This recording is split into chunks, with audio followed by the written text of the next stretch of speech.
Meçittin içi şu tündesi. Ay tınç.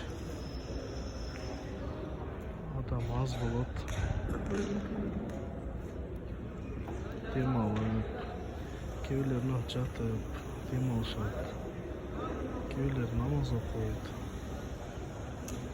bırakılışat.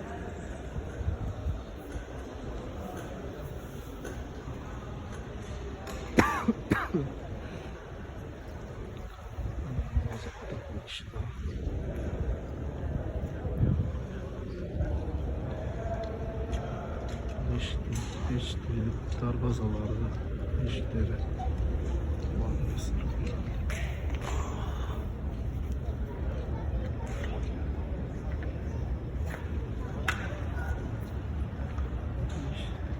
Sırtta meşitte